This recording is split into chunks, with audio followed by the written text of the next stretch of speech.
സമയം പുലർച്ചെ 4:30. അതിരാവിലെ തന്നെ എണീറ്റ് ഈ ടെൻറ്റിനുള്ളിൽ ഞങ്ങൾ തയ്യാറെടുക്കുകയാണ്. നമ്മുടെ അഗ്നിപർവ്വതത്തിന് മുകളിലേക്ക് കയറാനുള്ള സമയമായിരിക്കുന്നു. പുറത്ത് നല്ല തണുപ്പാണ്, അതുപോലെ കാറ്റും. അങ്ങ് മേലെ ലൈറ്റ് കാണാതെ നോക്കി അത്രയും പൊക്കത്ത് നമ്മൾ കയറി എത്തണം. Good morning friends. ഇതങ്ങ് അവിടെയായിട്ട് ആ തണുപ്പെന്ന് പറഞ്ഞാൽ ഭീകര തണുപ്പ് കേട്ടോ. സൂര്യൻ പതുക്കെ ഒളിച്ച് വരാൻ വേണ്ടി തുടങ്ങുന്നേ ഉള്ളൂ. നമുക്കിനിയിപ്പോൾ ക്ലൈംബിങ് സ്റ്റാർട്ട് ചെയ്യണം കേട്ടോ. നമുക്ക് അഗ്നിപർവ്വതത്തിൻ്റെ മേലെ സൂര്യൻ ഉദിക്കുന്ന കാഴ്ച കാണണ്ടല്ലോ. അതിൻ്റെ ഭംഗിയാണ്. എത്രത്തോളം ഞാൻ പറയുന്നത് കേൾക്കുന്നുണ്ടെന്ന് എനിക്കറിയാൻ പറ്റില്ല. മൗണ്ട് കെരിഞ്ചി എന്ന ഇന്തോനേഷ്യയിലെ തന്നെ ഏറ്റവും ഉയരമുള്ള അഗ്നിപർവ്വതത്തിന് മുകളിലേക്ക് കയറാനായി കഴിഞ്ഞ ദിവസമാണ് 3000 മീറ്റർ ഉയരത്തിൽ സ്ഥിതി ചെയ്യുന്ന ക്യാമ്പ് 3യിലേക്ക് നമ്മൾ എത്തിച്ചേർന്നത്. ഇന്നും ആക്റ്റീവായി നിൽക്കുന്ന ഈ അഗ്നിപർവ്വതത്തിന് മുകളിലേക്കുള്ള കയറ്റം അത്യാവശ്യത്തിലധികം സാഹസികത നിറഞ്ഞതാണ്. കൂടാതെ ഓക്സിജന്റെ അളവും ഈ മലമുകളിൽ കുറവാണ്. വീശിയടിക്കുന്ന തണുത്ത കാറ്റ് നടത്തത്തിൻ്റെ വേഗത കുറയ്ക്കുന്നുണ്ട് എങ്കിലും സൂര്യൻ ഉദിക്കുന്നതിന് മുമ്പ് മുകളിലേക്ക് എത്തിച്ചേരണം. നമ്മൾ കഴിഞ്ഞ ദിവസം കയറി വന്നില്ലായിരുന്നോ? ആ കയറ്റത്തിൻ്റെ ബാക്കി കാര്യമാണ് ഇവിടെ ഉള്ളത്. തണുപ്പത്ത് കാറ്റത്ത് വലിഞ്ഞു കയറണം. ലാവയൊഴുകിയ ചാലിലൂടെ കാലൊന്ന് തെറ്റാതെ സൂക്ഷിച്ചു വേണം മുകളിലേക്ക് ഓരോ ചുവടും വയ്ക്കാൻ. ഒരടി പിഴച്ചാൽ ചിലപ്പോൾ അത് വലിയൊരു അപകടത്തിലേക്ക് നയിച്ചേക്കാം. അതുകൊണ്ട് തന്നെ സൂക്ഷിച്ചാണ് ഞങ്ങളുടെ കയറ്റം. ടെൻറ്റിന് അവസാനം ഇറങ്ങിയത് നമ്മളാണെങ്കിലും കുറച്ചധികം മേലെ കയറിയപ്പോൾ ഇവിടെ കുറച്ചധികം ആൾക്കാർ ഇരിക്കുന്നുണ്ട്. എല്ലാവരും ശ്വാസം കിട്ടാട്ട് ഇരിക്കുന്നതാണ്. കാരണം 3800 അടി ഉയരത്തിലാണ് ഈ ഒരു മൗണ്ടനുള്ളത്. അങ്ങ് അവിടെയായിട്ട് അത്യാവശ്യം നല്ല രീതിക്ക് തെളിച്ചം വരുന്നുണ്ട്. താഴെയൊക്കെ ക്ലൗഡ് ബെഡൊക്കെ ഫോം ആകുന്നുണ്ട് കേട്ടോ. ഞാൻ പറഞ്ഞ എത്രമാത്രം ക്ലിയർ ആകുന്നുണ്ടെന്ന് അറിയില്ല, കാരണം അത്യാവശ്യം നല്ല കാറ്റുണ്ട് ഇവിടെ.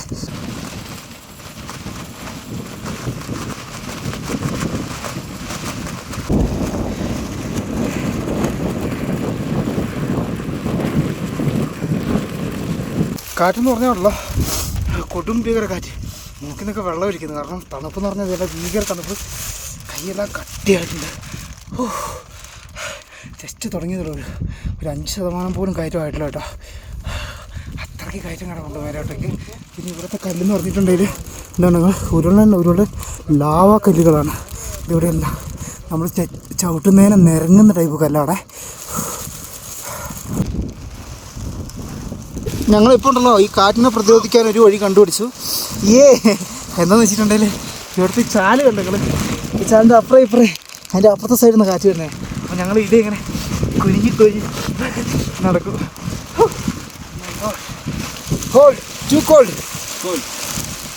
ഇവിടുന്ന് ഇപ്പോൾ കുറച്ച് വെളിച്ചം വന്നപ്പോഴാണ് ഞാൻ തലയിട്ട് ഇപ്പുറത്തെ സൈഡിലോട്ട് നോക്കിയത്. കാണുന്നുണ്ടോ നിങ്ങൾ? ഫുള്ള് ലാവ ഒഴുകിയ വഴിയാണ് കേട്ടോ. എൻ്റെ പൊന്നെ ഇതുവഴി അയ്യോ എന്താണോ എന്തോ. അതുപോലെ തന്നെ ഇപ്പുറത്തെ സൈഡിൽ എന്തുകൊണ്ട് നിങ്ങൾ അവിടെയും ഈ കാണുന്ന വലിയ അഗാധമായ കൊക്ക പോലെയുള്ളത് ലാവ ഒഴുകി വരുന്നതാണ്. അത് ഇതുവഴിയെല്ലാം ലാവ ഒഴുകി വരുന്ന വഴിയാണ് കേട്ടോ. ഇവിടെയൊക്കെ കിടക്കുന്ന ഈ കല്ലുകൾ കണ്ടോ നിങ്ങൾ? ഇതെല്ലാം ഭൂമിയുടെ എന്താ പറയുക, ശരിക്കും ഇതെല്ലാം ഭൂമിയുടെ അങ്ങ് ഉള്ളിൽ നിന്ന് വന്ന ലാവ കല്ലുകളാണ് കേട്ടോ. ചവിട്ടി കയറി പോകുമ്പോൾ ഇതൊന്നും ഉരുണ്ട് താഴേക്ക് വരാതെയും കൂടി സൂക്ഷിക്കണം നമ്മൾ. കാലിങ്ങനെ എടുത്തു വെച്ച് കാല് പറയാതെ ചവിട്ടി കയറി വരണം. അത് കൂടാതെ ഉള്ള ഇവിടെ നല്ല വെടിമരുന്നുണ്ടാവണം. അപ്പോൾ പല മലകൾ കയറിയിട്ടുണ്ടെങ്കിലും ജീവിതത്തിൽ ആദ്യമായിട്ടാണ് ഇങ്ങനൊരു അഗ്നിപർവ്വതം വലിച്ചു കയറുന്നത്. അപ്പോൾ അതിൻ്റെ ഒരു എക്സ്പീരിയൻസ് വേറെ തന്നെയാണ് കേട്ടോ. കോടമഞ്ഞ് പതുക്കെ മലയുടെ അങ്ങ് മേലെ നിന്ന് താഴോട്ടേക്ക് ഒഴുകി വരുന്നുണ്ട്. കോട കൂടി കഴിഞ്ഞിട്ടുണ്ടെങ്കിൽ നമുക്ക് കണ്ണ് കാണാൻ പറ്റില്ല കേട്ടോ. വെളിച്ചം കൂടി വരുന്നതിന് മറ്റൊരു പ്രശ്നം കൂടി നമുക്ക് മുമ്പിലേക്ക് വരുന്നുണ്ട്. എന്താണെന്ന് വെച്ചിട്ടുണ്ടെങ്കിൽ ഈ മലകൾക്ക് ഇത്രമാത്രം ഭീകരതയുണ്ട് എന്നുള്ളത് ആ ഇരുട്ടത്ത് കയറുമ്പോൾ നമുക്ക് മനസ്സിലാവത്തില്ലായിരുന്നു. പക്ഷേങ്കിൽ വെളിച്ചം വന്നപ്പോഴത്തേക്കും അതിൻ്റെ ആ ഒരു ചെങ്കുത്തായ കയറ്റം എത്രത്തോളം ഉണ്ട് എന്നുള്ളതൊക്കെ തിരിയാൻ തുടങ്ങി. അതുകൂടാതെ ഈ നമ്മൾ ചൊവ്വയിലൊക്കെ കണ്ടിട്ടുള്ള രീതിയിലുള്ള കല്ലുകളൊക്കെ ഇവിടെ കണ്ടു തുടങ്ങി കേട്ടോ. ശരിക്കും ഭൂമിയിലെ മറ്റേതോ പ്രദേശം. മൗണ്ടിൻ്റെ ടോപ്പ് മറയ്ക്കുന്ന രീതിയിൽ തന്നെ ഇതാകും ക്ലൗഡ് വന്ന് മൂടി. അവിടുത്തെ സൂര്യൻ്റെ ഇതാണെങ്കിലും മൊത്തത്തിൽ ആ ഒരു പുകപടലത്തിൽ ഉള്ളിലാക്കി കിടക്കുകയാണ് കേട്ടോ. ഈ കാണുന്നതൊന്നേ വെറും കല്ലുകൾ മാത്രമല്ല കേട്ടോ. ഭൂമിക്കടിയിലുള്ള ഏതൊക്കെയോ മിനറൽസ് ആണ്. അതിങ്ങനെ അഗ്നിപർവ്വത സ്ഫോടനത്തിൻ്റെ ഫലമായിട്ട് പുറത്തേക്ക് വന്നേക്കുന്നതാണ്. സൂര്യൻ ഉദിച്ചതാ ഇത്ര എത്തിയിട്ടുണ്ട്. പക്ഷേങ്കിൽ അതിനെ പുറത്തോട്ട് വിടാൻ വേണ്ടിയിട്ട് ഈ മൂടൽമഞ്ഞ് സമ്മതിക്കുന്നില്ല. ഈ ഒരു മൂടൽമഞ്ഞിലുണ്ടല്ലോ ഇപ്പോൾ വന്നിട്ട് വെള്ളത്തിൻ്റെ അംശം കൂടിയുണ്ട്. കണ്ടോ നിങ്ങൾ? വെള്ളം കൂടിയിട്ടാണ് വരുന്നത്. കയ്യിലൊക്കെ പറ്റുമ്പോൾ അത്യാവശ്യം നല്ല തണുപ്പുണ്ട്. അതുകൂടാതെ ഇവിടെ ഉണ്ടല്ലോ നിങ്ങൾ ഈ ഒരു സാധനം കണ്ട, ഇവർ കയറി പോകേണ്ട വഴിക്ക് ഇതുപോലെ റിഫ്ലക്ടർ അങ്ങ് താഴെ മുതലേ ഉണ്ട് കേട്ടോ. അപ്പോൾ നമ്മൾ താഴെ നിന്ന് കയറി വന്ന വഴി കണ്ടെങ്കിൽ അങ്ങ് താഴെയാണ്. അവിടെ നിന്നൊക്കെ ആൾക്കാർ കയറി വരുന്നുണ്ട്. അപ്പോൾ അവിടെ നിന്ന് ഇങ്ങനെ നോക്കി റിഫ്ലക്ടർ നോക്കി വേണം നമുക്ക് കയറാൻ വേണ്ടിയിട്ട് കേട്ടോ. ഓരോരുത്തരായിട്ട് മൂടൽ മഞ്ഞിൻ്റെ ഇടയിൽ നിന്ന് തെളിഞ്ഞ് വരുന്നുണ്ട് കേട്ടോ. ഇന്നത്തെ ദിവസത്തെ ആദ്യത്തെ സൂര്യവെളിച്ചം ഇതാ അങ്ങനെ നമുക്ക് കിട്ടിയിട്ടുണ്ട്. മുഴുവനായിട്ട് എന്ന് പറയില്ലെങ്കിലും അത്യാവശ്യം കിട്ടുന്നുണ്ട് കേട്ടോ. ശരിക്കും ഞാൻ താഴേന്ന് പറഞ്ഞ് വെറുതെ അല്ല, ഇവിടെയെല്ലാം വെടിമരുന്നിൻ്റെ രൂക്ഷമായിട്ടുള്ള ഗന്ധമുണ്ട് കേട്ടോ. എനിക്ക് ഈ വെടിമരുന്നിൻ്റെ മണം ഇഷ്ടമാണ്. നിങ്ങൾക്ക് ഇഷ്ടമാണോ? അതങ്ങനെ. പിന്നെ നമ്മൾ ഈ കയറുന്ന ഈ ഒരു ഹൈറ്റിൻ്റെ ഈ ഒരു മലയുടെ ഈ ഒരു കയറ്റം ഭാഗം കാണുന്നില്ലേ, ഇത് ശരിക്കും കയറ്റമല്ല, എന്താണെന്നല്ലേ. അതുകൊണ്ടല്ലോ മേലെ എത്തിയിട്ട് ഞാൻ ഡയറക്റ്റ് കാണിച്ചു തരാം നിങ്ങളെ. അപ്പോൾ നിങ്ങൾ ഞെട്ടും. ഓരോ ചുവടെടുത്ത് വയ്ക്കുമ്പോഴും ഉണ്ടല്ലോ രൂക്ഷമായിട്ടുള്ള ആ ഒരു വെടിമരുന്നിൻ്റെ മണവും അതിൻ്റെ പുകയും നമ്മളുടെ മൂക്കിലേക്ക് വന്നെത്തും. അപ്പോൾ അതുകൊണ്ട് തന്നെ കയറ്റം കയറാനേ സാധാരണ കയറുന്നതിലും കൂടുതൽ സമയവും കൂടുതൽ കഷ്ടപ്പാടും ഉണ്ട്. ഫ്രണ്ട്സ്, ഇതാ ഇവിടെ നിന്നുള്ളൊരു കാഴ്ച, താഴ്വരയുടെ കാഴ്ച നിങ്ങളൊന്ന് നോക്കിയേ. ഇതാ നമുക്ക് മുമ്പിൽ നമ്മളുടെ ഉണ്ടല്ലോ കെരിൻസി ആ ഒരു ഗ്രാമമില്ലേ, ആ ഒരു ഗ്രാമഭാഗങ്ങളൊക്കെ അനാവരണമായിട്ടുണ്ട്. അങ്ങനെ തന്നെ വേണം പറയാൻ വേണ്ടിയിട്ട്. അങ്ങ് ദൂരമായിട്ട് ഇതാ അവിടെ മറ്റൊരു ലേക്കൊക്കെ നമുക്ക് കാണാം കേട്ടോ. അവിടെ എന്നാലും ഇപ്പോഴും ആ ഒരു ചുവന്ന കളറുണ്ട്. പക്ഷേ സൂര്യൻ ഇതാ ഇവിടം വരെ എത്തിയിട്ടുണ്ട്. നൈസ്. ഇപ്പോൾ ഏകദേശം നമ്മൾ വന്ന ഭാഗങ്ങളൊക്കെ കണ്ടോ, നമ്മുടെ ക്യാമ്പ് ഇരിക്കുന്നത് കാണിച്ചു തരാം. കണ്ടോ നിങ്ങൾ, ഇതാ അതിൻ്റെ ആ ഒരു ഭാഗത്തായിട്ട് ഈ ഒരു മൂലയ്ക്കാണ് നമ്മുടെ ക്യാമ്പുള്ളത്. അവിടെ നിന്നും രാവിലെ ഈ കാണാ മറയത്തേക്ക് കയറി വന്നതാണ് ഞങ്ങൾ. ഇപ്പം ഈ നടക്കുന്ന നടത്തമുണ്ടല്ലോ ശരിക്കും ഞാനൊരു 6 വർഷം മുമ്പ് ഒരുപാട് ആഗ്രഹിച്ച ഒരു നടത്തമാണ് കേട്ടോ. നമ്മൾ ആ ഒരു എവറസ്റ്റ് ബേസ് ക്യാമ്പിലേക്കുള്ള യാത്രയൊക്കെ കഴിഞ്ഞ് എവറസ്റ്റിനെയൊക്കെ കണ്ട് വളരെ ആവേശത്തോടെ തിരിച്ചിറങ്ങുന്ന സമയത്ത് ഞാൻ മനസ്സുകൊണ്ട് ആഗ്രഹിച്ചാണ് അടുത്ത് തന്നെ ഒരു അഗ്നിപർവ്വതത്തിൻ്റെ മുകളിലേക്ക് കയറണം എന്നുള്ളത്. അത് സൗത്ത് ഈസ്റ്റ് ഏഷ്യയിലെ ഈ ഏറ്റവും ഉയരം കൂടിയ അഗ്നിപർവ്വതം തന്നെ ആയത് വളരെ വലിയ സന്തോഷമുള്ള കാര്യം. ആത്മാവിലെ ആനന്ദമേ ആരാരും അറിയാതെ കാക്കുന്നു ഞാൻ. കയറുന്നേനെ ഈ ഒരു സാധനം വളർന്ന് വലുതായിക്കൊണ്ടിരിക്കുകയാണോ എന്നുള്ളതാണ് കേട്ടോ സംശയം. നോക്കി നിങ്ങൾ ഇനി എത്രയാ കയറാൻ കിടക്കുന്നതെന്ന്. അങ്ങ് മുട്ടം മലയുടെ മേലെ അങ്ങ് സ്റ്റോപ്പിൽ ഒരാൾ നിൽപ്പുണ്ട്. അത് കഴിഞ്ഞ് അവിടെ എത്തിക്കഴിയുമ്പോൾ ആയിരിക്കും ചിലപ്പോൾ അടുപ്പ് കയറാനുണ്ടാവുക. കാറ്റിൻ്റെ ശക്തി വീണ്ടും കൂടിയിട്ടുണ്ട്. ഇവിടെ എത്തിയപ്പോഴത്തേക്കുണ്ടല്ലോ വെടിമരുന്നിൻ്റെ ഗന്ധത്തോടൊപ്പം നമ്മൾ ഈ തീപ്പെട്ടിക്കൊള്ളിയൊക്കെ കത്തിക്കുന്ന സമയത്ത് ഒരു മണം വരില്ലേ, ആ ഒരു രീതിയിലുള്ള മണം ഒക്കെയാണ്. പിന്നെ ഇതുകൊണ്ട് മൊത്തം കത്തിക്കരിഞ്ഞ് കിടക്കുന്ന ലാവാ കല്ലുകൾ. ഞാൻ ഇതിൻ്റെ ഇടയ്ക്കുണ്ടല്ലോ വേറെ ഇപ്പം ഈ ഒരു അഗ്നിപർവ്വതത്തിൻ്റെ ഉള്ളിൽ നിന്നെല്ലാം ഈ വജ്രമൊക്കെ വരുമെന്നൊക്കെ കണ്ടിട്ടുണ്ട്. അപ്പോൾ അങ്ങനെ വല്ല അമൂല്യമായിട്ടുള്ള മൂലകങ്ങളോ അങ്ങനെ എന്തെങ്കിലുമൊക്കെ കിട്ടുമെന്നുള്ളത് ഇങ്ങനെ നോക്കിയാണ് കേട്ടോ നടക്കുന്നത്. പറയാൻ പറ്റില്ല, നമുക്ക് ലോട്ടറി അടിച്ചാലോ. ഒരു വജ്രക്കല്ല് കിട്ടിയാൽ മതിയേ നമുക്ക് ഈ ഒരു ലോകം മൊത്തം കറങ്ങാനുള്ള ക്യാഷ് അതുകൊണ്ട് കിട്ടും. അതുമാത്രമല്ല കേട്ടോ, ഇവിടുത്തെ ഓരോ കല്ലുകളൊക്കെ കാണാനായിട്ട് പ്രത്യേകമായിട്ടുള്ളൊരു ഭംഗിയും വ്യത്യസ്തതയൊക്കെയാണ്. അതുകൊണ്ടൊക്കെ കൂടിയാണ് ഇങ്ങനെ നോക്കി നിൽക്കുന്നത്. പിന്നെ നമ്മൾ ഈ ഒരു യാത്രയ്ക്ക് വന്നതിൻ്റെ ഉദ്ദേശം അതൊക്കെ തന്നെയാണല്ലോ. നമ്മുടെ നാട്ടിലൊന്നും സ്വാഭാവികമായിട്ടും കാണാത്ത കാഴ്ചകൾ ഇങ്ങനെ കാണുക എന്നുള്ളത് കൂടിയാണ്. അത്യാവശ്യം താഴ്വാര മേഖലകൾ നല്ല രീതിയിൽ വിസിബിൾ ആകുന്ന രീതിയിൽ സൂര്യനൊക്കെ വന്നു. ഇപ്പം ഇവിടെ നിൽക്കുമ്പോൾ നമുക്ക് നമ്മൾ ഈ കയറിയേക്കുന്ന മലയുടെ ഉയരം എത്രമാത്രം ഉണ്ട് എന്നുള്ളത് വ്യക്തമാകും ചുറ്റുമുള്ള മറ്റ് മലനിരകളൊക്കെ കാണുമ്പോൾ. ഇവിടെ ഇങ്ങനെയൊരു ടോപ്പിൽ കയറി ഇവിടെ നിൽക്കുമ്പോൾ ഉണ്ടല്ലോ മറ്റൊരു അത്ഭുതകരമായിട്ടുള്ള കാഴ്ചയുണ്ട്. നിങ്ങൾക്ക് കണ്ടിട്ട് തിരിയുന്നുണ്ടോ? ഇതങ്ങ് ആ ഒരു ഭാഗത്ത് ആ കാണുന്നത് കടലാണ് കേട്ടോ. കടൽ തീരം, തിരമാല കണ്ട് നിങ്ങൾ. ഇതിൻ്റെ പുറത്ത് കയറിയിട്ടുണ്ടെങ്കിൽ ഈ സുമാത്രയുടെ അങ്ങ് എൻഡിലിരിക്കുന്ന കടൽ വരെ കാണാൻ പറ്റുന്നുണ്ട് കേട്ടോ. നൈസ്. അതിൻ്റെ അവിടെ ആയിട്ടുണ്ടല്ലോ ഒരു, നിങ്ങൾക്ക് കണ്ണുകൊണ്ട് കാണാൻ പറ്റുന്നുണ്ടോ? അല്ല, എനിക്ക് കണ്ണുകൊണ്ട് കാണാൻ പറ്റുന്നുണ്ട്. പക്ഷെ നിങ്ങൾക്ക് കാണാൻ പറ്റുന്നുണ്ടോ എന്നുള്ളത് എനിക്ക് ഇതിൻ്റെ അകത്ത് നോക്കിയിട്ട് തിരിയുന്നില്ല. ഒരു ഐലൻഡ് ഉണ്ട് കേട്ടോ. ഏതാണ് ഐലൻഡ്? കാണുന്നുണ്ടോ ഫ്രണ്ട്സ്? ഫൈനലി നമ്മൾ ഇതിൻ്റെ ടോപ്പിലേക്ക് എത്തിയെന്ന് തോന്നുന്നു. കാരണം ആൾക്കാരൊക്കെ ഇവിടെ കൂടി നിൽക്കുന്ന കാഴ്ചയൊക്കെ കാണുന്നുണ്ട്. അതെ, നമ്മളെത്തി.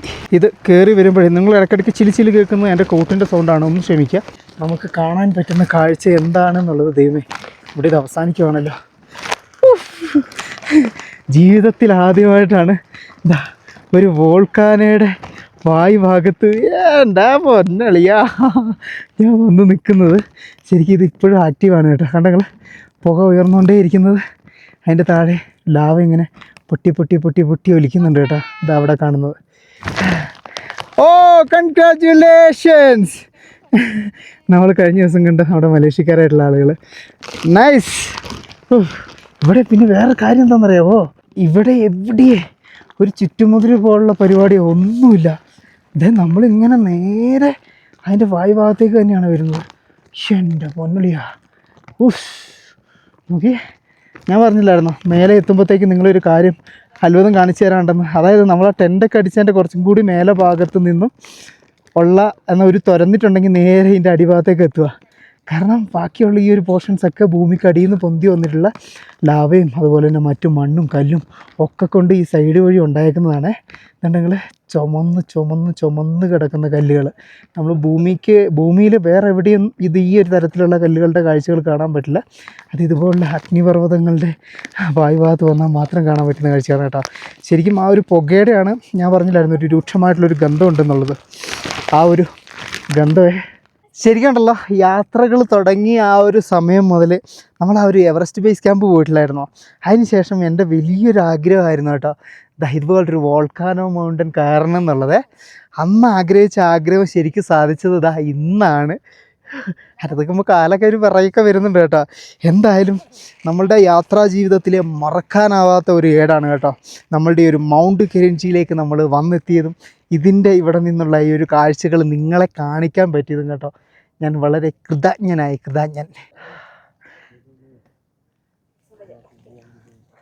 അതിൻ്റെ ഉള്ളിൽ നിന്നുണ്ടല്ലോ അത്യാവശ്യം നല്ല രീതിയിലുള്ള ആ ഒരു മൂടൽ മഞ്ഞ് പുക ഉയർന്നു പൊങ്ങുന്നുണ്ട് കേട്ടോ. ഇതിപ്പോൾ അതിൻ്റെ ഒരു ശക്തി കൂടിയ പോലെ ഫീൽ ചെയ്യുന്നുണ്ട്. കണ്ടോ, ഞാൻ നേരത്തെ നിങ്ങൾ കാണിച്ചപ്പോൾ ഇത്രയും പുകയില്ലായിരുന്നല്ലോ. അതിൻ്റെ ഉള്ളിൽ ചിലപ്പോൾ നല്ല ചൂടായിരിക്കും അല്ലേ, മേ ബി. ഇത്രയും ആഴത്തിൽ നിന്നും ഇതിൻ്റെ മേലെ ആകാശത്തോളം പൊക്കത്തിൽ കല്ല് വന്ന് തെറിച്ച് അങ്ങോട്ടേക്കൊക്കെ വീഴണമെങ്കിൽ എത്രമാത്രം ഫോഴ്സിലായിരിക്കും ആ ഒരു സാധനം വരുന്നതെന്നുള്ളത് നിങ്ങൾ ചിന്തിച്ച് നോക്കിയാൽ. ഇവിടെ നിൽക്കുമ്പോൾ അങ്ങനെയുള്ള പല കാര്യങ്ങളും നമുക്ക് ചിന്തിക്കാനുണ്ട് കേട്ടോ. എന്തായാലും നമ്മളുടെ ഇത്രയധികം ദിവസത്തെ ആ ഒരു ആഗ്രഹം, ആ ഒരു അധ്വാനം ഈ ഒരു മൗണ്ട് കെരിഞ്ചിയുടെ മേലെ നമ്മളെ കൊണ്ടെത്തിച്ചു. അതായത് ആഗ്രഹിച്ചിട്ടുണ്ടെങ്കിൽ നമുക്ക് സാധിക്കാത്തതായിട്ട് ഒന്നുമില്ല കേട്ടോ. ഈ ഒരു കാഴ്ച കൂടി നിങ്ങൾ അടുത്ത് നമ്മുടെ വോൾക്കാനോയുടെ ഉൾഭാഗത്തിൻ്റെ കണ്ടോ. താഴെ പോരുത് കേട്ടോ.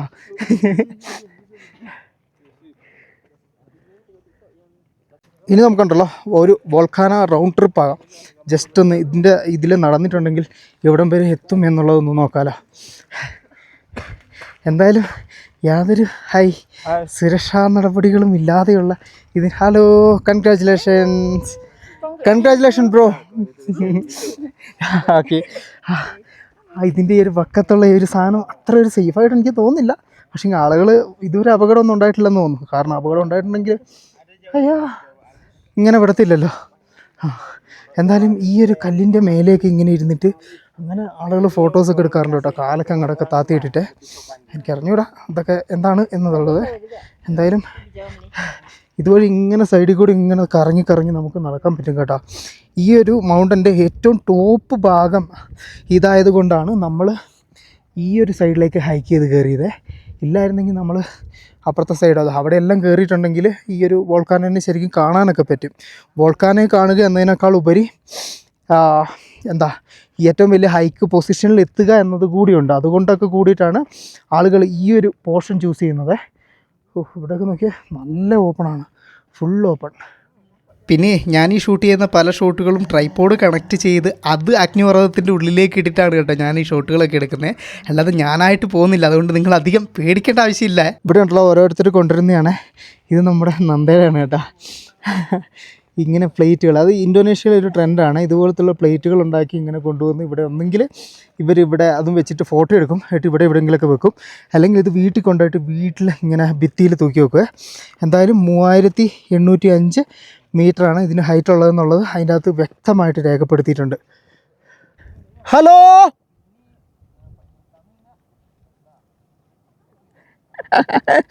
എക്കോ അടിച്ച് തിരിച്ചടിക്കുന്നുണ്ട് കേട്ടോ. ഹലോ,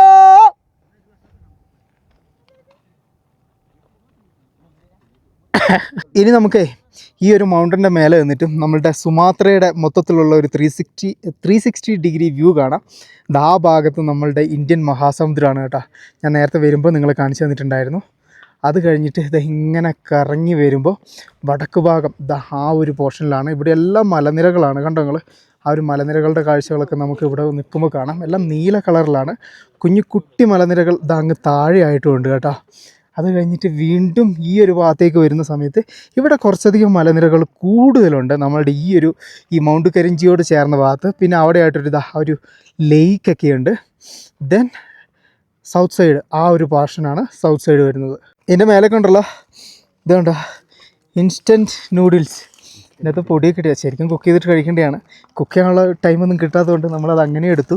എന്നിട്ട് ഇതിപ്പോൾ ഈ ഒരു വോൾക്കാനോനെ സാക്ഷിയാക്കിയിട്ട് ഇങ്ങനെ കഴിക്കും. വല്ലാത്തൊരു ഫീലാണ് അതിനെല്ലാം. വോൾക്കാനോ കണ്ടു കഴിഞ്ഞാൽ ഒരു ആപ്പിൾ, അതും വൈറ്റ് ആപ്പിൾ കഴിക്കണം എന്നാണ് ഇങ്ങനെ കാണിച്ചിട്ട് കണ്ണ് കിട്ടാതിരിക്കാൻ വേണ്ടിയിട്ട് ഇങ്ങനെ ഒരു കടി നമ്മൾ കടിക്കണം. പിന്നെ മേലെ ചുമന്ന് ഈ സാധനങ്ങളൊക്കെ കൊണ്ടുവന്നിട്ട് ഇവിടെ നിന്ന് കഴിക്കുമ്പോൾ വല്ലാത്തൊരു ടേസ്റ്റാട്ടോ. മൗണ്ട് കരിഞ്ചി ട്രെക്കിങ്ങിനുണ്ടല്ലോ വേറൊരു കുപ്രസിദ്ധിയുണ്ട്. എന്താണെന്ന് വെച്ചിട്ടുണ്ടെങ്കിൽ ഒരുപാട് ആളുകൾ ട്രെക്കിങ്ങിനിടയിൽ മിസ്സിംഗ് ആയിട്ടുള്ള ഒരു ട്രെക്കിംഗ് റൂട്ടാണ് ഇത് എന്ന് പറയുന്നത്. ഇവിടെ ഓപ്പണായി കിടക്കുന്ന ഈ വോൾക്കാനയുടെ മുകൾ ഭാഗമില്ലേ, അതിൻ്റെ ഉള്ളിലേക്ക് വീണ് നിരവധി ആളുകൾ മരണപ്പെട്ടിട്ടുണ്ട്. എന്നിട്ടും സുരക്ഷാ ക്രമീകരണങ്ങൾ ഒരുക്കാൻ പറ്റാത്തത് എന്താണെന്ന് വെച്ചിട്ടുണ്ടെങ്കിൽ എപ്പോഴും തന്നെ ആക്റ്റീവായിട്ടുള്ള ഈ ഒരു അഗ്നിപർവ്വതത്തിന് മുകളിലേക്ക് എപ്പോഴും ഒന്നും ട്രെക്കിംഗ് അനുവദിക്കുന്നില്ല. ഞാനിപ്പോൾ ഈ വീഡിയോ ഔട്ട് ചെയ്യുന്ന ഈ ഒരു നിമിഷത്തിൽ ഇങ്ങോട്ടേക്കുള്ള ട്രെക്കിങ്ങുകൾ നിരോധിച്ചിട്ടാണുള്ളത്. കാരണം എന്താണെന്ന് വെച്ചിട്ടുണ്ടെങ്കിൽ അതിൻ്റെ ഉള്ളിൽ നിന്ന് വീണ്ടും ശക്തമായ രീതിയിൽ സീസ്മിക് ആക്ടിവിറ്റികൾ നേരിട്ടിട്ടുണ്ട് എന്നുള്ളത് കൊണ്ട് ഞാനിപ്പോൾ നന്ദയോട് പറഞ്ഞിട്ട് ഞാൻ ഇതിൻ്റെ വക്കത്തിരിക്കുന്ന ഒരു ഷോട്ട് എടുത്ത് തരുമോ എന്നുള്ളത് അവനോട് ചോദിച്ചാണ്. പക്ഷേ ഞാൻ ഉദ്ദേശിച്ച രീതിയിലുള്ള ഷോട്ടൊന്നും കിട്ടിയില്ല കേട്ടോ. നമുക്കിനിയിപ്പം ഈ ഒരു വോൾക്കാനോയുടെ വായുഭാഗത്തു നിന്നും തിരിച്ചിറങ്ങാം. ആകാശം നല്ല രീതിയിൽ മൂടിക്കെട്ടിയാണുള്ളത്. വലിയ മഴ ആകുന്നതിന് മുമ്പ് നമ്മൾ വന്ന വഴി നിങ്ങൾക്ക് ഓർമ്മയുണ്ടല്ലോ എങ്ങനെയാണ് കയറി വന്നതെന്നുള്ളത്. തിരിച്ചിറങ്ങുമ്പോൾ ഏറ്റവും വലിയ ഡേഞ്ചറാണ്, കാരണം തെന്നിക്കിടക്കുന്ന വഴിയാണ്. അപ്പം താഴെ എത്തിക്കഴിഞ്ഞാൽ എത്തിയെന്ന് പറയാം. അപ്പം എല്ലാവരും വാ, നമുക്ക് താഴോട്ടേക്ക് ഇറങ്ങി തുടങ്ങാം. ഇതിൻ്റെ ഇവിടെ നോക്കി ഞങ്ങൾ ചെറിയൊരു കുട്ടിയെലി, മുരുടനെലി. ആഹാ, ഇത്രയും പൊക്കത്തിലും ശരിക്കും ഇതാ എൻ്റെ കൈ വരച്ചിട്ടാണ് കേട്ടോ തണുത്തിട്ട്. എന്താ പറയുക, ജീവികൾ ജീവിച്ച് തുടങ്ങിയിരിക്കുന്നു കേട്ടോ. അത് ഇവിടെയുള്ള ആളുകൾ കൊണ്ടുവരുന്ന ബിസ്ക്കറ്റ് അങ്ങനെയുള്ള സാധനങ്ങളൊക്കെ കഴിക്കാൻ വേണ്ടി വന്ന് നിൽക്കുന്നതാണെന്ന് തോന്നുന്നു. അല്ലാണ്ട് ഇവിടെ വേറെന്ത് കിട്ടാനാ? എന്നാൽ ഇത്രയും പൊക്കത്തിൽ കയറി വന്നില്ലേ. ഇവിടെ നിന്ന് ഇറങ്ങുമ്പോഴല്ലോ വന്നതിനേക്കാളും സ്പീഡിൽ ഇറങ്ങാൻ പറ്റും എന്ന് തോന്നുന്നു. കാരണം ഇങ്ങോട്ട് കയറുമ്പോൾ നമുക്ക് ഓക്സിജനായിരുന്നു ഏറ്റവും അധികം വലിയ പ്രശ്നം ഉണ്ടായിരുന്നത്. കാരണം വലിച്ചാണ് വന്നത്. ഇപ്പോൾ പിന്നെ അതിൻ്റെ ഒരു ബുദ്ധിമുട്ടുണ്ടാവില്ല, കാരണം അത്ര ആയാസമില്ലല്ലോ താഴേക്ക് ഇറങ്ങുന്നത്. പക്ഷെ കല്ല് ചവിട്ടി തെന്നി താഴെ വീഴാതെ ഇരിക്കാൻ വേണ്ടിയിട്ട് പ്രത്യേകം ശ്രദ്ധിക്കണം, അത്രയേ ഉള്ളൂ. നമ്മുടെ ക്യാമ്പേ ഇതങ്ങ് ദൂരെ താഴെയായിട്ട് നമുക്ക് ഇവിടെ നിന്ന് കാണാം. ഇവിടെ നിന്ന് നോക്കുമ്പോൾ നിങ്ങൾക്ക് എന്തെങ്കിലും ഒരു പ്രത്യേകത തോന്നുന്നുണ്ടോ? ഇപ്പോഴോ നോക്കിയാൽ ആ ഒരു കല്ലുകൊണ്ട് ഇവിടെ ആരുടെയൊക്കെയോ പേരുകൾ സംതിങ് എന്തൊക്കെയോ എഴുതി വെച്ചിട്ടുണ്ട് കേട്ടോ ആളുകളെ.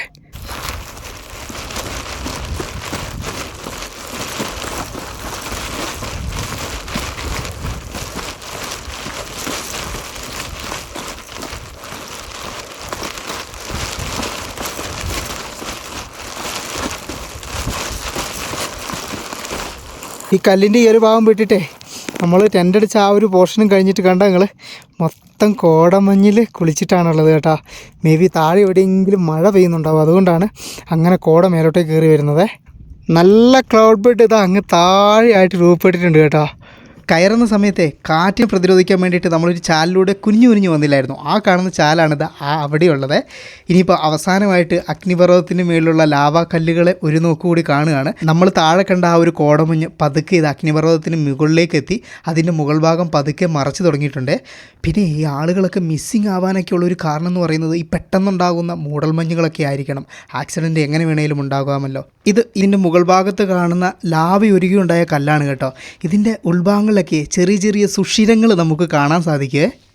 കത്തിക്കരിഞ്ഞ് കിടക്കുന്ന ലാവ കല്ലുകളെ ജസ്റ്റ് ഇത് ഇപ്പം ഇങ്ങനെ കാണുമ്പോൾ നമുക്ക് കുറച്ച് വെയിറ്റൊക്കെ ഉള്ള പോലെ ഫീൽ ചെയ്യുമെങ്കിലും ഇനി വലിയ വെയിറ്റ് ഒന്നുമില്ല കേട്ടോ. കാരണം ഇതിൻ്റെ ഉൾഭാഗം മുഴുവൻ പൊള്ളയാണ്.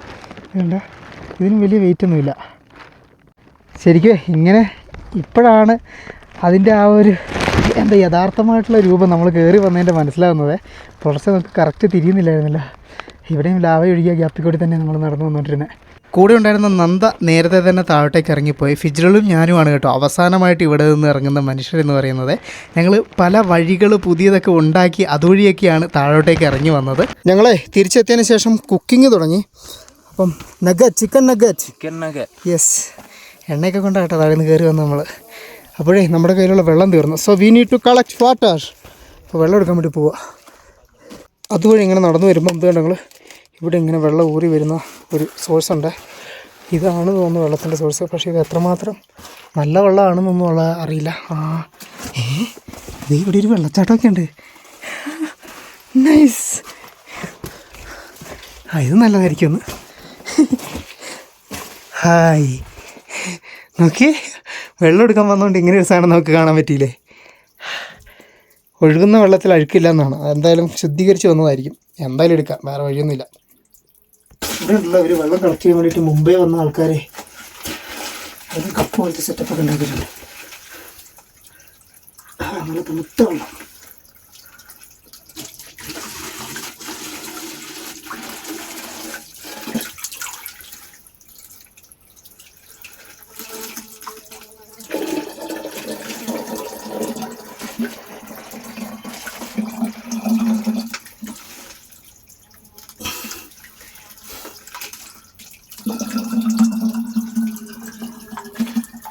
ഫ്രിഡ്ജിൽ വെച്ച പോലത്തെ വെള്ളമാണ് കേട്ടോ.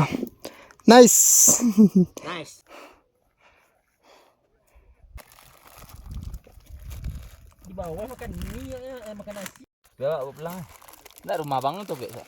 കൂട്ടത്തിലെ നൂഡിൽസ് കൂടി ഉണ്ടാക്കി ഞങ്ങൾ. അപ്പം അതൊക്കെ കൂടി കഴിച്ചിട്ട് ഒരു എനർജി വീണ്ടെടുത്തിട്ട് ഇനിയിപ്പോൾ നമ്മൾ അഡ്വഞ്ചറിന് അങ്ങോട്ട് ഇറങ്ങുകയാണ് കേട്ടോ. ഇവിടുത്തെ പരിപാടിയൊക്കെ കഴിഞ്ഞ് ഇതാ മൂടൽമഞ്ഞ് നൈസായിട്ട് വന്നിട്ടുണ്ട്. തിരിച്ചിനിപ്പോൾ ഇറങ്ങുകയാണ്. നമ്മൾ വന്ന വഴികളൊക്കെ നിങ്ങൾ കണ്ടല്ലേ, അതേ വഴി തന്നെ തിരിച്ച് പോവുകയാണ്. പിന്നെ ഉണ്ടല്ലോ, നമ്മൾ കൊണ്ടുവന്ന സാധനങ്ങളൊക്കെ നമ്മൾ തിരിച്ച് കൊണ്ടുപോകുന്നുണ്ട്.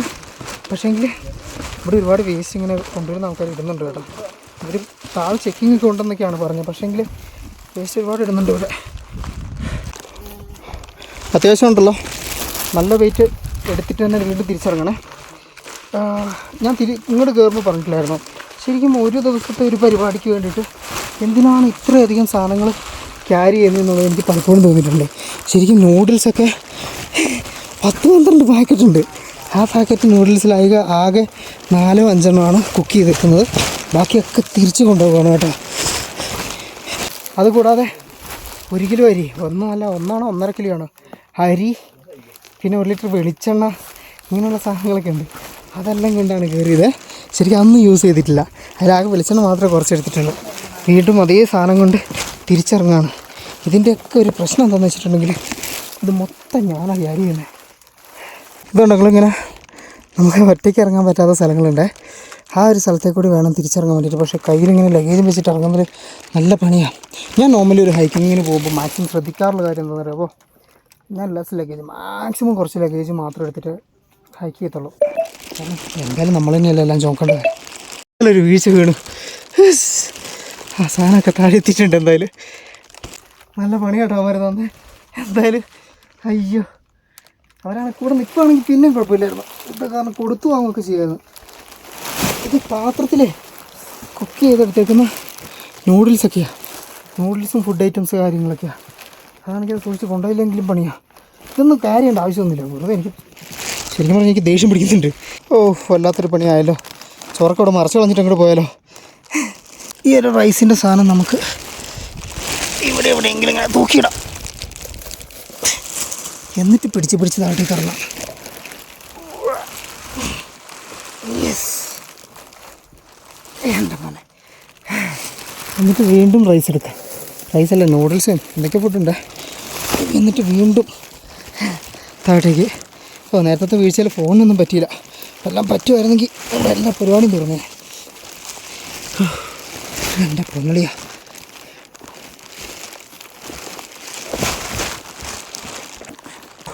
അവർക്ക് ഇറങ്ങിപ്പോകാൻ വേണ്ടിയിട്ട് കൊതിയാവുന്നു. പിന്നീട് അങ്ങോട്ടേക്കുണ്ടല്ലോ, കോടമഞ്ഞും അതുപോലെ തന്നെ ചെറിയ രീതിയിലുള്ള മഴയും പെയ്തു തുടങ്ങി. പിന്നെ ഒന്നും നോക്കിയില്ല, ഞാൻ എൻ്റെ കയ്യിലുള്ള ക്യാമറയൊക്കെ ഓഫ് ചെയ്ത് വെച്ചിട്ട് താഴോട്ടേക്ക് ഇറങ്ങി. അങ്ങനെ ആ ഒരു അണ്ണന്മാരൊക്കെയുള്ള ആ ഒരു ക്യാമ്പിൻ്റെ അവിടേക്ക് എത്തി. അവിടെ ചെല്ലുമ്പോഴത്തേക്കും അവിടെ കുറച്ച് പോർട്ടേഴ്സ് ആയിട്ടുള്ള ആളുകളൊക്കെ ഇരിക്കുന്നുണ്ട്. അവരോട് കുറച്ച് നേരമൊക്കെ വർത്തമാനം പറഞ്ഞിരുന്നു. അത് കഴിഞ്ഞിട്ട് വീണ്ടും താഴോട്ടേക്ക് ഇറങ്ങാൻ തുടങ്ങുവാണ്. ശരിക്കും നല്ല രീതിയിൽ ക്ഷീണിച്ചു കേട്ടോ ഞാൻ, ഈ വെയിറ്റും തൂക്കി താഴോട്ടേക്ക് നടക്കുന്നത് കൊണ്ട് തന്നെ. കാലിൻ്റെയൊക്കെ മസിലുകൾ തളരുന്ന ആ ഒരു ഫീൽ ശരിക്കും എനിക്ക് ഫീൽ ചെയ്തു തുടങ്ങി. കൂടാതെ എവിടെയും അങ്ങനെ സ്വസ്ഥമായിട്ട് ഇരിക്കാനും പറ്റത്തില്ല, കാരണം കടുവയുള്ള കാടാണ്. അങ്ങനെ ഒരു വിധത്തിൽ നടന്ന് ആ ഒരു ഗേറ്റിന് അവിടേക്ക് എത്തിച്ചേർന്നു ഞാൻ. തിരിച്ച് ഞാൻ താഴെ എത്തുമ്പോഴത്തേക്കും നന്ദയും അതുപോലെ തന്നെ ഫിജറുകളൊക്കെ എന്നെ കാത്ത് താഴെ നിൽപ്പുണ്ടായിരുന്നു. അവർ നേരത്തെ വന്നെത്തിയതാണ്. എന്തായാലും ഉണ്ടല്ലോ, ഈ ഒരു ട്രെക്കിങ്ങിലെ തിരിച്ചിറക്കം ഭയങ്കരമായിട്ടുള്ള ഹെക്റ്റിക്കായി. എൻ്റെ കാലുകളുടെ ആ ഒരു എനർജിയൊക്കെ അങ്ങോട്ട് നഷ്ടപ്പെട്ടു കേട്ടോ. പിന്നെ നമ്മൾ ആ ഒരു ഓഫ് റോഡ് വഴിയുള്ള അതിൽ 4x4 വണ്ടിയിൽ കയറിയിട്ട് താഴെ നമ്മളുടെ കെരിഞ്ചിയുടെ ആ ഒരു ടൗൺ ഭാഗത്തേക്ക് പോവുകയാണ്. ഇന്നിനിയിപ്പം അവിടെ എവിടെയെങ്കിലും ഒരു ഹോം സ്റ്റേ കണ്ടുപിടിച്ച് അവിടെ താമസിക്കണം. എനിക്കറിയാൻ പാടില്ല ഇനിയിപ്പം എത്ര ദൂരം എനിക്ക് എണീറ്റ് സ്വന്തമായിട്ട് നടക്കാൻ പറ്റുമെന്നുള്ളത് തന്നെ. കാരണം അത്രയ്ക്ക് ക്ഷീണിച്ചു എൻ്റെ കാലുകളെ. തിരിച്ച് നമ്മൾ ആ ഒരു ട്രെക്കിങ്ങിൻ്റെ ഓഫീസിലേക്കാണ് വന്നു ചേരുന്നത്. അവിടെ നമ്മൾ കൊണ്ടുപോയ സാധനങ്ങളിൽ വേസ്റ്റ് ആയിട്ടുള്ള എന്തൊക്കെ തിരിച്ചു കൊണ്ടുവന്നു എന്നൊക്കെയുള്ള കാര്യങ്ങൾ അവർ നോട്ട് ചെയ്യുന്നുണ്ട്. എന്നിട്ട് ഇവിടെ തന്നെയുള്ള ഒരു വേസ്റ്റ് ബിന്നിൽ വേണം അതൊക്കെ നിക്ഷേപിക്കാൻ വേണ്ടിയിട്ട് എന്നുള്ളതാണ് കേട്ടോ ഇവിടുത്തെ നിയമം. അങ്ങനെ ഞങ്ങൾ കൊണ്ടുവന്ന വേസ്റ്റ് ആയിട്ടുള്ള സാധനങ്ങളൊക്കെ പല കവറുകളിലാക്കിയിട്ട് കെട്ടി വെച്ചിട്ടാണുള്ളത്. അതെല്ലാം അതിൻ്റെ അകത്തേക്ക് ഇട്ടു. അത് കഴിഞ്ഞിട്ട് വീണ്ടും താഴോട്ടേക്ക് നമ്മളുടെ ആ ഒരു കെരിഞ്ചി ഗ്രാമം ശരിക്കും മൂടൽമഞ്ഞിൻ്റെ ഉള്ളിലാണ് കേട്ടോ. നല്ല കിടിലം തണുപ്പും. Okay then. Okay. See you. See you. Thank you so much. Okay, I will be here. So see you tomorrow or day after tomorrow. ബുദ്ധി തന്നെയുണ്ടല്ലോ എനിക്ക് ഇവിടെയുള്ളൊരു ഹോം സ്റ്റേ അറേഞ്ച് ചെയ്ത് തന്നിട്ടുണ്ട്. അപ്പോൾ ബുദ്ധിയോടൊക്കെ നന്ദി പറഞ്ഞിട്ട് ഞാൻ തിരിച്ചിറങ്ങി വന്നപാടെ ഒരു ചൂട് ചിക്കൻ്റെ എന്തോ വെറൈറ്റി വിഭവവും അതിൻ്റെ കൂടെ ചോറുമാണ്. അത് വളരെ ആർത്തിയോടെയാണ് കേട്ടോ ഞാൻ കഴിച്ചിട്ടുണ്ടായിരുന്നത്. വയറ് നിറച്ച് ഭക്ഷണവും കഴിച്ച് നമ്മുടെ ഹോം സ്റ്റേയിലേക്ക് പോയി കിടന്നത് മാത്രമേ എനിക്ക് ഓർമ്മയുള്ളൂ. ഇതിവിടുത്തെ രണ്ടാമത്തെ ദിവസം. ഇന്നലെ മുഴുവൻ ഞാൻ റെസ്റ്റ് എടുത്തു. ശരിക്കും അത് വളരെ അനിവാര്യമായിട്ടുള്ളൊരു കാര്യം തന്നെയായിരുന്നേ. Good morning friends. ഞാനുണ്ടല്ലോ ഇവിടെയുള്ള GND എന്ന് പറയുന്നൊരു ഹോം സ്റ്റേ ഇവിടെ കിട്ടി. അതായത് നമ്മളുടെ നാട്ടിലൊരു 700 രൂപയ്ക്ക് 750 രൂപയ്ക്ക് ഇൻക്ലൂഡിങ് ബ്രേക്ക്ഫാസ്റ്റ് അടക്കം ഈ ഒരു റൂമേ. അപ്പോൾ ഞാൻ കഴിഞ്ഞ ദിവസത്തെ ഇവിടെയാണ് താമസിച്ചത്. ശരിക്കും നല്ല രീതിക്ക് ടയർഡായിട്ടുണ്ടായിരുന്നു കേട്ടോ. ട്രെക്കിങ് ആ തിരിച്ചിറക്കം അതും ഇത്രയും വെയിറ്റ് എടുത്തിട്ട് എൻ്റെ കാലിന് അത്യാവശ്യം നല്ല രീതിക്ക് പണി കിട്ടിയിട്ടുണ്ടായിരുന്നു. ഇപ്പോഴും പെയിൻ ഉണ്ട്, എന്നാലും കുറച്ച് കുറഞ്ഞു. ഇന്നലെ ഒരു ദിവസം ഞാൻ ഇവിടെ തന്നെ റെസ്റ്റ് ചെയ്തു കേട്ടോ. ഇപ്പോൾ കുറച്ചൊരു കുറവുണ്ട്.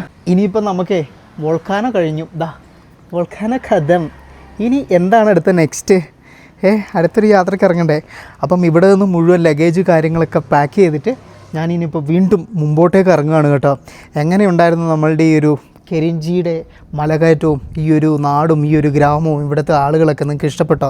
ഇഷ്ടപ്പെട്ടിട്ടുണ്ടെങ്കിൽ ഈ വീഡിയോകൾ എല്ലാവർക്കും ഷെയറൊക്കെ ഒന്ന് ചെയ്ത് കൊടുക്കുക കേട്ടോ. കാരണം വ്യൂവർഷിപ്പ് നമ്മൾ ഉദ്ദേശിച്ച പോലെ അങ്ങോട്ട് കുറച്ചും കയറി വരട്ടെ. എങ്കിലല്ലേ എനിക്കിങ്ങനെ പുതിയ പുതിയ കാഴ്ചകൾ തപ്പി കണ്ടുപിടിക്കാൻ വേണ്ടിയിട്ട് ഒരു ആവേശം കിട്ടത്തുള്ളൂ. അപ്പോൾ എല്ലാവരും കൂടെ തന്നെ ഉണ്ടാവും കേട്ടോ. അപ്പം കൂടുതൽ കാഴ്ചകളും വിശേഷങ്ങളും ഒക്കെ ആയിട്ട് അടുത്ത എപ്പിസോഡിലേക്ക് നമുക്ക് കാണാം. ഞാനിനി ഇപ്പോൾ അടുത്ത പോകുന്നത് എങ്ങോട്ടേക്കാണെന്നല്ലേ സർപ്രൈസ്. അങ്ങനെ ഇരിക്കട്ടെ. ആ കാഴ്ചകളും വിശേഷങ്ങളും ഒക്കെ ആയിട്ട് നമുക്ക് അടുത്ത എപ്പിസോഡിൽ കാണാം. അതുവരേക്കും ബൈ ബൈ, സ്നേഹം മാത്രം.